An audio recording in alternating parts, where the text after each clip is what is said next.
예, 여러분 안녕하세요. 오늘은 이제 간만에 컨설팅을 했는데, 이제 온라인으로 컨설팅을 이제 했는데, 이 분은 학원 운영? 이런 거와 관련된 컨설팅을 하신 게 아니에요. 그게 아니라, 오랜 세월 동안 이 엄마의 그 간병, 이런 거를 하면서 동시에 학원 사업도 하고 계신 분인데, 이분이 남모를 그런 죄책감이나 괴로움, 이런 거를 좀 저와 좀 이렇게 공유를 하고 싶다고 그렇게 말씀을 하셨거든요. 왜냐하면 클킴 선생님도 예전에 병에 걸린 엄마를 그렇게 모신 적이 있으니까 선생님은 제 애로사항이 뭔지 잘 아실 거라고 이제 이렇게 말씀을 하셔가지고 이제 온라인으로 만났거든요. 근데 제가 상상한 것과는 달랐어요. 저는 그 분이 결혼을 못 하시고 엄마를 이렇게 수발하면서 학원을 하는 그런 선생님이라고 약간 그렇게 생각이 들었거든요. 근데 아니었습니다. 이 선생님이 굉장히 남편을 잘 만난 것 같아. 그래서 와, 세상에 우리 남편보다 더 착한 남자가 여기 있었구나, 뭐 이런 생각이 들기도 했는데, 그분은 어머니를 싱글 때서부터 엄마의 병수발을 든 거예요. 그러면서 올해 한 17년 정도 된다고 그러더라고. 엄마 병수발을 하고 뭐 이런 게. 그래서 와, 데이트 중에도 지금 이제 남편이죠. 데이트 중에도 그러니까는 미스일 때에도 둘이 이렇게 만나서 이제 이렇게 데이트를 하다가도 엄마 집에 혼자 계셔가지고 엄마 지금 집에 계셔가지고 나 빨리 가봐야 된다고. 데이트도 그냥 별로 이렇게 오붓하게 몇 시간 하지도 못하고 이렇게 엄마 지금 간병해야 된다고, 집에 들어가야 된다고 이러면서 집에 막 들어오고 뭐 그런 식으로 이제 지금의 남편을 사귄 거야. 아, 근데 지금의 남편이 정말 진짜 대단한 게, 데이트 중에 여자가 나 빨리 들어가 봐야 된다고, 우리 엄마 간병해야 된다고 이런 식으로 말하면, 와, 그런 여자를 놓고 결혼을 한다, 이런 생각을 하기가 진짜 쉽지 않잖아요. 특히 요즘에 MZ들은. 와, 그런데 이분은 이제 결혼을 하신 거예요. 이제. 그래서 이 여자 원장님은 이제 그 학원을 하시고, 그 다음에 이 남편분은 그냥 자기 사업하고 뭐 이렇게 회사원인 것 같더라고요. 좀 회사 다니고 이렇게 하고 있는데, 그 엄마를 17년간 이제 병수발을 이제 하는 거잖아요. 근데 이제 들어보니까 뭐 암에 걸리시거나 뭐 그런 류는 아니고 이런 거예요. 뼈가 부러졌는데 이게 잘 아물질 않고, 그러니까 뼈와 관계 있는 그런 질환 뭐 이런 걸 앓고 계신데, 가장 이제 근데 이게 너무너무 대단한 게 어떻게 병수발을 17년간 할 수가 있을까, 뭐 이런 생각을 하면서 이 선생님도 이제 엄마를 병수발 하면서 학원을 하는데, 이게 이런 두 가지 마음이 교차하는 거죠.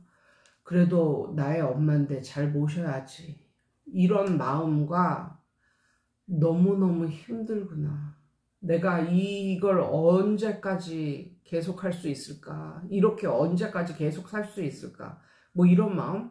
근데 자식도 있어요. 자식도 있어서 지금 초등학교 뭐 몇 학년 뭐 이 정도 되는데, 그러니까 이분은 엄마 병수발도 하고 본인 학원도 나가고 자식도 키우고 이러면서 이제 사는데, 너무 좋은 거 하나는 학원이 잘 돼.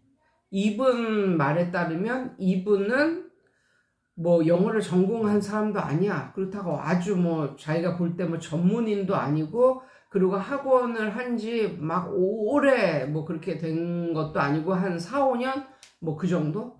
그런데 학원은 아주 잘 되고 있고, 본인이 이거를 본인이 수업을 하지 않으면서 학원을 운영하면서 뭐 이런 모든 시스템을 갖춰 놓은 거예요. 선생님들만 로만 이제 운영을 할 수 있는, 그러니까 본인이 빠져도 되는 이런 느낌으로, 본인은 그냥 경영에만 참여하는 이런 느낌으로 벌써 지난 세월 동안 차곡차곡 이걸 갖다가 마련을 했더라고요, 시스템을. 그래가지고 이제 그렇게 학원을 이제 열심히 하시고, 학원도 잘 되고, 그리고 그 아들도 엄청나게 착하다는 거예요. 알아서 공부하고 엄청나게 착하고 엄마 아빠 말 잘 듣고, 그러니까 너무너무, 그러니까 딱 봤을 때 아, 이 선생님은 정말 복을 많이 받았구나, 뭐 이런 생각? 그런 생각을 하는데, 이게 육체적으로 정신적으로 이제 너무너무 지치는 거예요. 육체적으로 정신적으로 너무너무 지치는데, 내가 그걸 알 것 같아. 저도 긴 세월은 아니지만 한 5년 정도 엄마 병수발을 들으면서 우울증에 걸렸던 적이 있었거든요. 아침에 눈을 뜨면 왜 나는 오늘 살아있나. 그리고 마음의 먹구름이 엄청나게 이렇게 확 끼는, 마음의 먹구름이 정말 꼈다는 게 무슨 말인지 이제는 정말 너무너무 이해를 하고 이러는 게, 정말 집안에 병자가 있으면 우울합니다. 정말 우울합니다. 그런데 이제 이 선생님은 이제 간병인 뭐 이런 이제 그런 분도 낮 시간에 와서 이제 해주고 이런 걸 다 해주는데, 중요한 건 밤 시간이에요. 밤 시간. 여러분 다 그 신생아 뭐 이런 애들 다 키워 보셨잖아요. 근데 신생아 이런 애들은 1년만 고생하면 된다고요. 1년만. 그러니까 완전히 신생아 때는 거의 막 3시간, 2시간 단위로 일어나서 이제 얘를 젖을 먹여야 되고 막 이래야 되니까, 그 잠을 못 잔다는 게 정말 힘들어요. 정말 끔찍할 만큼 힘들어요. 아무리 고된 하루를 보내도 잠만 어느 정도 6시간 이상 푹 잘 수 있는 시간만 확보된다면 그게 다 치유가 되는데, 잠을 못 자면 사람은 미치는 거예요. 그런데 아시잖아요. 거동을 잘 못하시는 그 할머니가, 이제 여자들이 나이가 들면서 이제 이런 그런 기관이 좀 느슨해지면서 자주 일을 봅니다. 그러니까 아줌마 정도만 돼도 한 밤에 한 번에 쫙 자기보다는 한 번 정도는 깨서 화장실을 가는, 이렇잖아요. 지금 제 나이 정도만 돼도 그렇거든요. 그런데 중요한 거는 이제 이분은 훨씬 나이가 많은 분이잖아요. 할머니니까. 그런데 이런 분들은 마치 신생아처럼 그렇게 밤 시간에도 2시간, 3시간 단위로 이 소변을 보러 이제 일어나시는 거예요. 근데 이분이 거동을 못 하시는 분이니까 그 부축을 다 누가 합니까? 그러니까 낮 시간에는 간병인이 있어서 뭐 그 선생님이 학원에 가 있는 동안 간병인이 붙어 있어서 이걸 해. 근데 밤 시간에는 할 사람이 없다는 거야. 없는 거야. 그러니까 이분이 하는 거야. 이분이 밤 시간에 하는 거야. 그런데 일반 신생아 뭐 이런 애기들은 1년이면 그 고생이 끝나요. 1년만 지나도 이제 푹 자 애들이. 근데 이 선생님은 지금 17년간 그런 고생을 하고 산다는 게 너무너무 끔찍하더라고요. 너무너무 끔찍해. 네. 너무너무 끔찍하고, 이 선생님은 정말 인생이 고되겠다, 고달프겠다, 뭐 이런 생각이 확 생기는데, 이제 그 선생님의 문제는 뭐냐면 이런 거였어요. 엄마여서 엄마가 언제 돌아가실지도 모르는데 자기가 열심히 이제 보살펴야지 이런 마음이 들면서도 엄마 때문에 내가 엄마 옆에 하루 24시간 붙어서 언제 돌아가실지도 모르는데 그렇게 딸로서 그렇게 해야 되는 거 아닌가. 내가 학원을 나가고 이렇게 하는 게 맞는 건가. 엄마에게 불효를 하는 게 아닌가.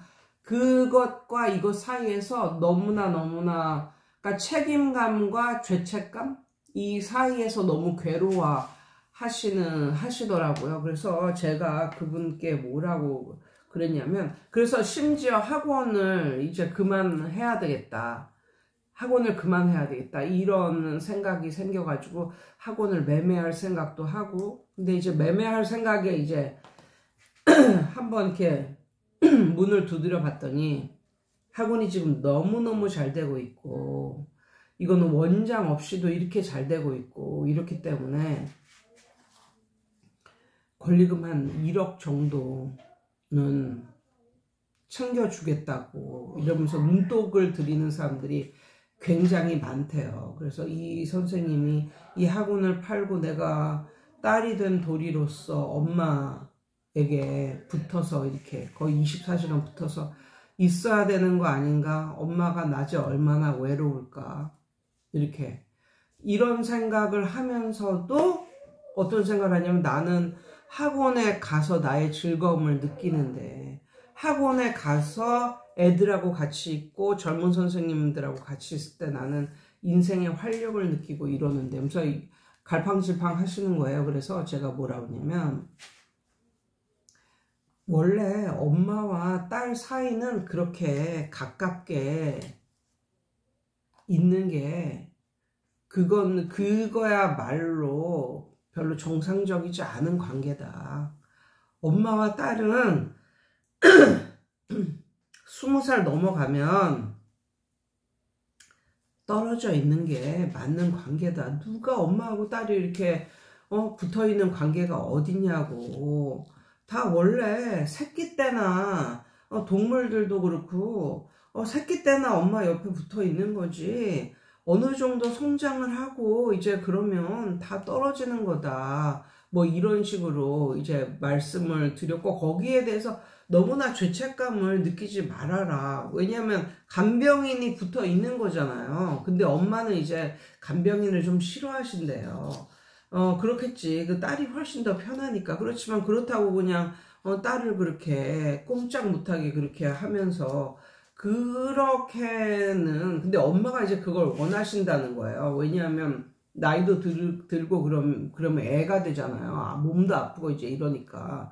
그렇지만 선생님의 인생도 중요하다. 뭐 이런 말씀을 드렸고, 선생님이 학원 일 자체가 너무 힘들고 그래서 정말 학원을 매매하고 싶은 이런 욕구가 생기고, 근데 보통 그런 욕구가 생길 쯤에는 학원이 만약에 매매가 될 수 있는 상황이면 매매를 하는 것도 좋은 상황이라고 그랬어요. 왜냐하면 학원 일을 하다가 이제 너무나 힘들고 그럴 때 학원을 그만둘 생각을 하지, 학원에 정말 나의 모든 사랑이 다 학원에 가 있고 뭐 이럴 때는 학원을 매매하거나 그런 생각은 하지도 못하거든요. 근데 이 선생님이 학원을 매매를 하고 싶은 그런 느낌이 지금 든 거잖아요. 그럼 앞으로 좀 더 학원 일이 더 힘들어지고, 지금 이 타이밍에 매매를 못하면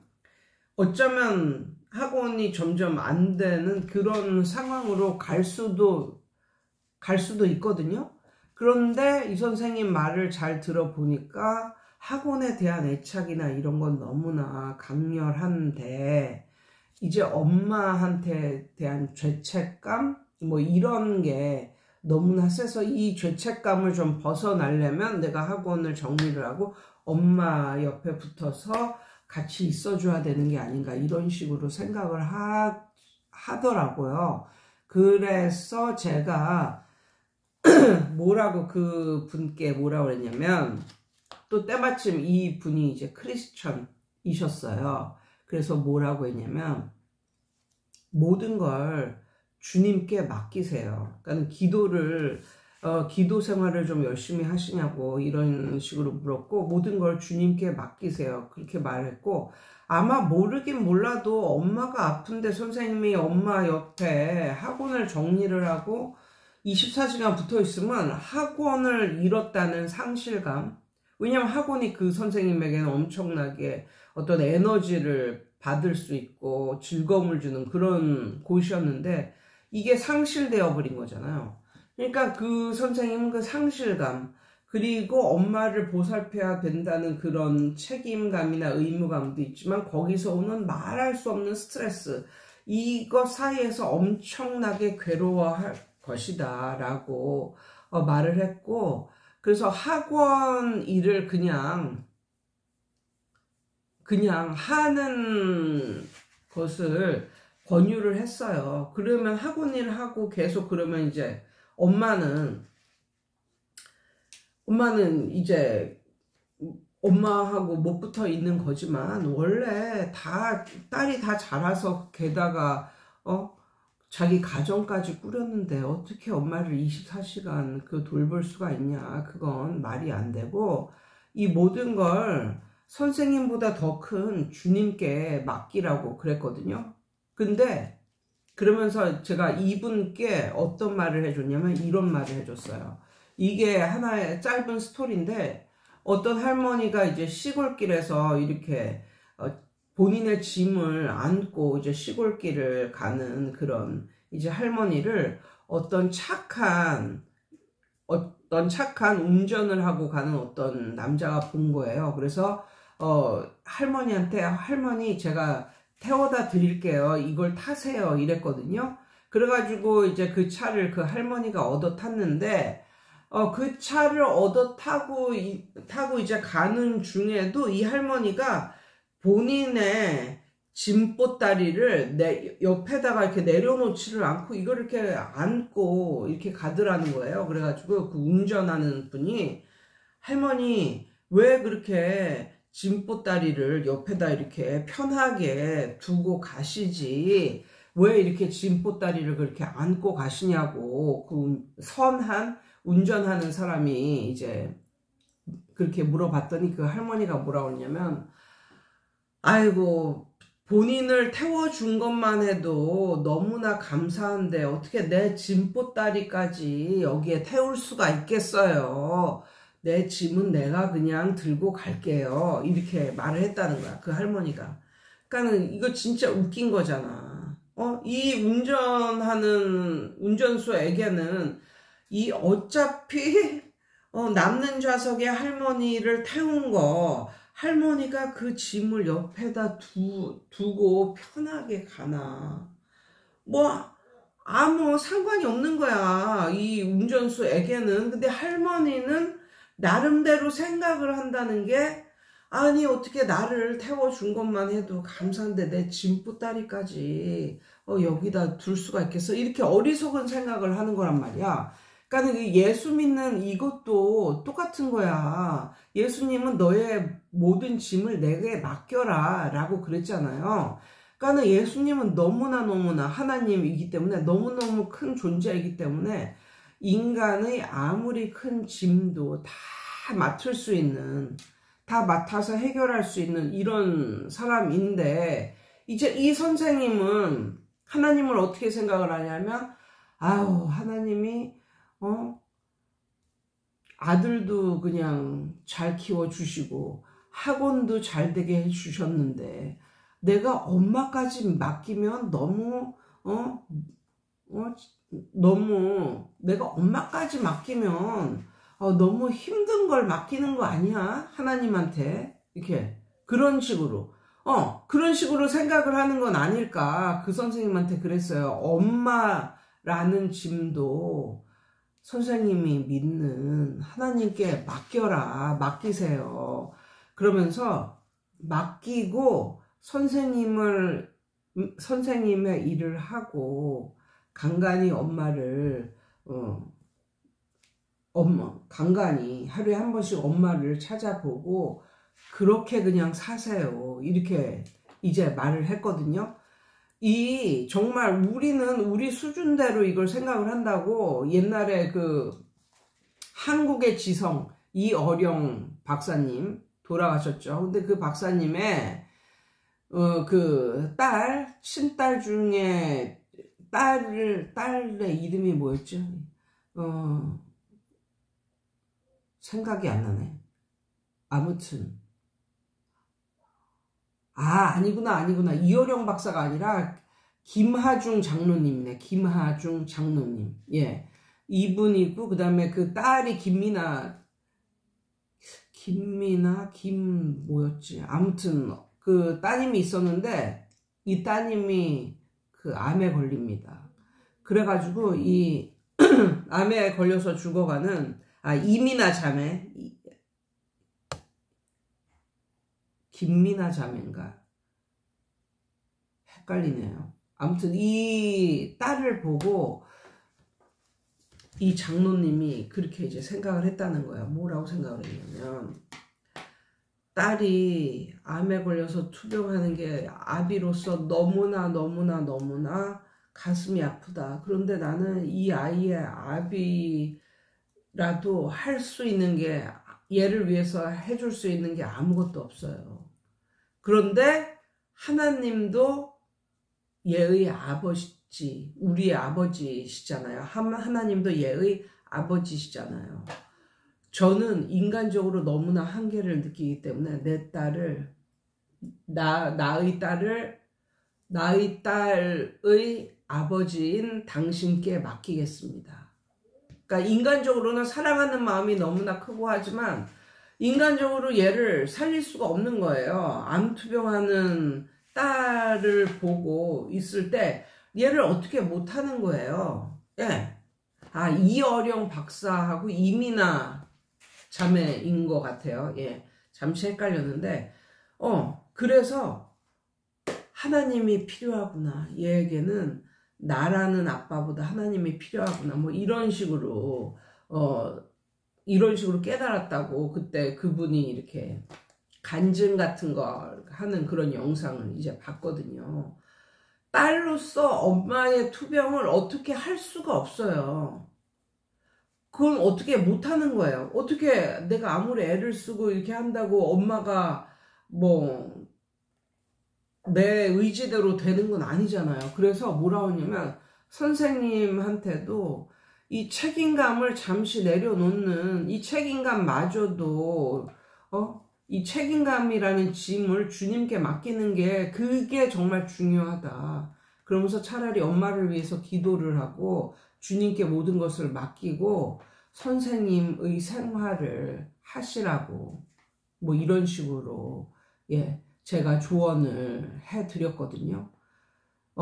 그 선생님은 내가 엄마가 이렇게 아픈데 이렇게 나의 학원을 이렇게 해도 되나? 이런 거에 대한 죄책감, 그런 거에 대한 죄책감, 그리고 엄마가 언제 돌아가실지도 모르는데 학원을 그냥 그만두고 엄마 옆에서 24시간 있어야 되는 게 아닌가? 딸로서의 그런 책임감, 이런 거에서 너무나 이제 괴로워 하시는데,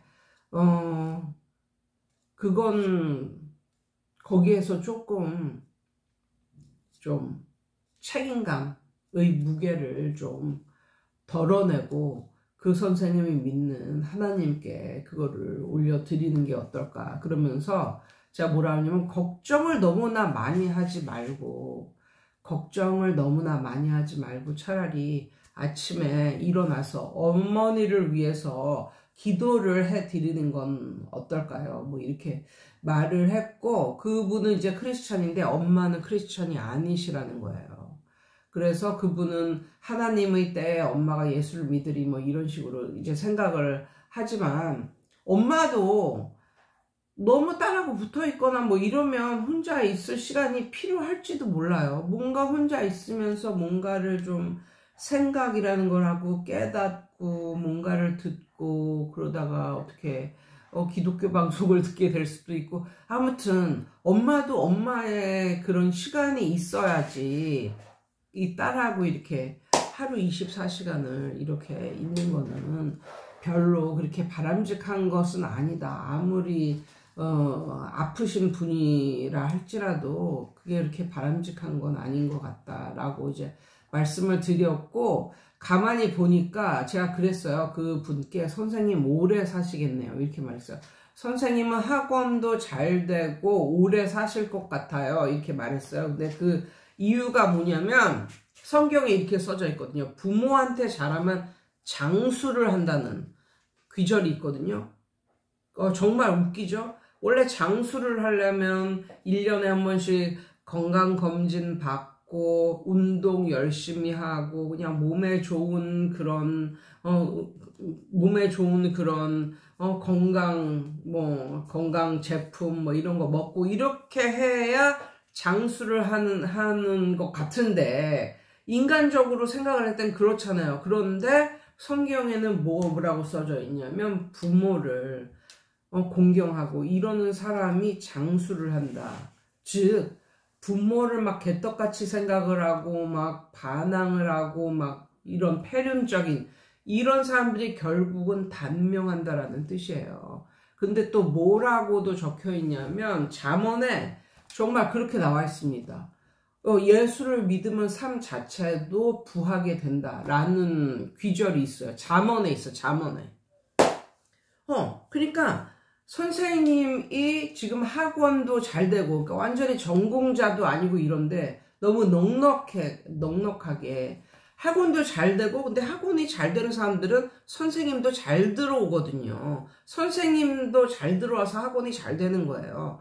그래서 학원도 잘 되고, 자식도 잘 되고, 남편도 속썩이지 않고 남편도 너무나 좋은 사람 만났고, 이 모든 게 선생님이 엄마를 잘 모셔서 그런 것이고, 선생님이 예수를 믿고 엄마를 잘 모셔서 그런 거다라고 말씀을 드렸고, 이분이 좀 너무 좀 이제 삶이 너무 좀 고단한 삶이잖아요. 그래서 너무 때로는 정말 우울증 같은 그런 느낌이 있고 너무너무 힘든 그런 느낌을 받는데, 제가 감정적으로 너무너무 힘든 느낌을 받는데 제가 이분한테 그랬어요. 거꾸로 생각해 보라고. 거꾸로. 어떻게 거꾸로 생각해? 엄마는 너무너무 건강해. 엄마는 멀쩡해. 그런데 남편이 엄청나게 속을 썩여. 남편이 엄청나게 속을 썩이고, 그리고 자식도 정말 지질이 공부도 못하고 막 엄마 말도 안 들어. 그리고 선생님은 사업이라고 이렇게 학원 같은 걸 하는데 선생들도 이상한 선생들만 들어와. 학원을 하는 족족 망해. 자, 두 개의 극단적인 이걸 놓고 봤을 때 어느 쪽이 더 행복한 삶이냐. 지금 너무 본인이 불행하다고 생각하고 있고 이렇게 생각을 하니까, 고된 삶을 사는 건 맞는데 어느 쪽이 불행한 삶이고 어느 쪽이 행복한 삶이냐 라고 이제 제가 말씀을 드렸더니 그 선생님이 그렇게는 생각을 안 해봤는데, 와, 그렇게 생각을 하니까 본인의 삶이 너무나도 행복한 삶이라고, 본인의 삶이 너무나 좋은 삶이네요. 뭐 이런 식으로 말하는 거예요. 제가 봤을 때는 이 선생님의 학원이 앞으로도 계속 잘 될 것 같아요. 왜냐하면 이 선생님은 정말 아주 환하고 즐겁고 이런 아주 좋은 에너지를 갖고 계시더라고요. 그리고 얼굴 표정이나 이런 것도 굉장히 밝고, 그래서 어떤 엄마들이 학원에 왔는데 요런 스타일의 선생님이 딱 나와가지고 이렇게 환하게 애들을 맞이해주고 엄마들에게 인사를 하고 그러면 참 기분이 좋겠다라는 느낌? 예. 그러니까 이 선생님 자체가 약간 에너자이저 같은 에너지 덩어리? 좋은 에너지 덩어리 뭐 이런 느낌을 받았어요. 그래서 지금 제가 선생님을 볼 때는 그런 너무나 좋은 그런 에너지를 갖고 있고 이렇기 때문에 예, 어느 정도 책임감이라는 그 굴레에서 살짝 벗어나서, 그렇다고 이게 엄마를 방치하고 이거는 절대로 아니잖아요. 선생님이 즐겁게 생각하는 학원 일도 하시고, 그리고 학원 일도 하시고, 그리고 너무 그렇게 걱정만 하고 있지 말고 엄마를 위해서 기도도 하시고, 그리고 제가 완전히 이걸 바꿔서 이제 설명해 드린 것처럼 본인이 안 갖고 있는 거에 대한 불만보다는 본인이 지금 갖고 있는 거에 대한 감사를 하며 한번 생활을 해 보시면은 조금 더 삶이 즐거워지지 않을까, 그렇게 생각을 한다고 그렇게 이제 조언을 이제 드렸거든요. 근데 정말 이 선생님 이 그 17년간 그 결혼을 하기 전부터도 그렇게 엄마 병수발을 하고 이렇게 살아가고 있는 것 자체가 너무나 존경받아 마땅한, 박수 받아 마땅한 이런 삶의 모습이고, 모르긴 몰라도 그러한 삶의 모습 때문에 선생님은 남편 복도 있고 자식 복도 있고 경제적으로도 넉넉하게 이제 벌고 계시고 그런 것 같다고. 그러니까는 어느 정도는 이제 선생님보다 더 큰 존재인 하나님께 맡기고 어느 정도는 선생님의 삶을 사시면서 엄마를 위해서 좀 기도를 하시고 본인을 위해서도 기도를 하고 그런 성경을 읽고 이런 삶을 한번 살아봐라. 그리고 본인이 못 가지고 있는 거에 대한 그런 것보다는 이미 충분히 누리고 있는 것, 너무나 지금 좋은 상황이잖아요. 어떻게 자식 복도 있고 남편 복도 있고 경제적인 복도 있냐고요. 이 세 가지가 완전히 딱 이제 맞아 떨어진 거잖아요. 그러니까 그거에 대해서 감사를 하고 그렇게 살아가는 게 어떠냐고 그렇게 조언을 해드렸습니다. 오늘도 너무나 길게 얘기를 했네요. 예, 여러분 오늘도 좋은 하루 되세요.